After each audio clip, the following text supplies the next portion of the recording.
senin dünyandan, bu dünya başına yıkılar senin.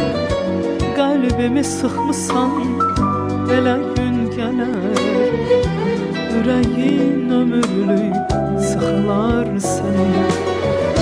Mən çıxıb gedirəm senin dünyandan, bu dünya başıma yıkılar senin.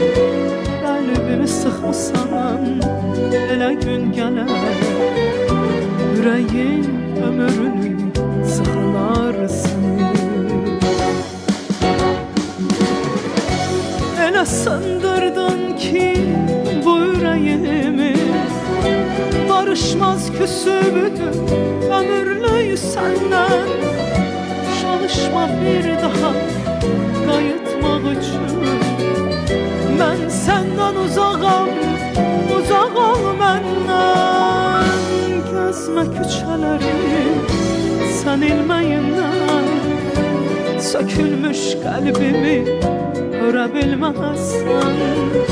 Qəlbim elə sınır səndən, inan ki bir daha üzümü görə bilməzsən.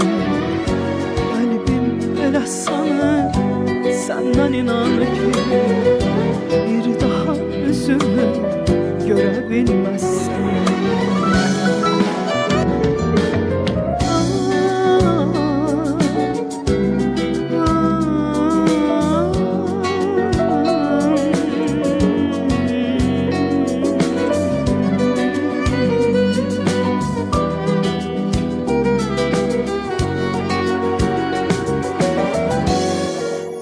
Çıxıb gedirəm sənin dünyandan, ötər his kimi, yad nəfəs kimi.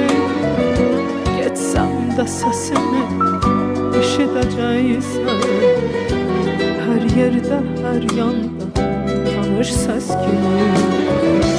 Mən çıxıb gedirəm sənin dünyandan, ötər his kimi, yad nəfəs kimi.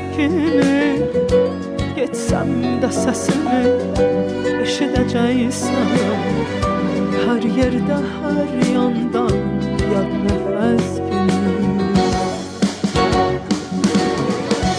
Elə sındırdın ki bu yüreğimi, barışmaz küsübüdür ömürlük səndən.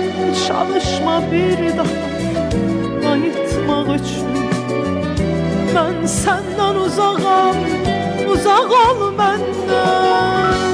Gəzmə küçələri sevilməyindən, sökülmüş qəlbimi görə bilməzsən.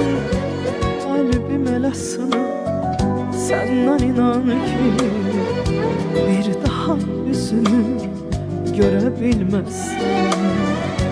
Qəlbim elə sınır səndən, inan ki bir daha üzümü görə bilməzsən. Qəlbim elə sınır səndən, inan ki bir daha üzümü görə bilməzsən.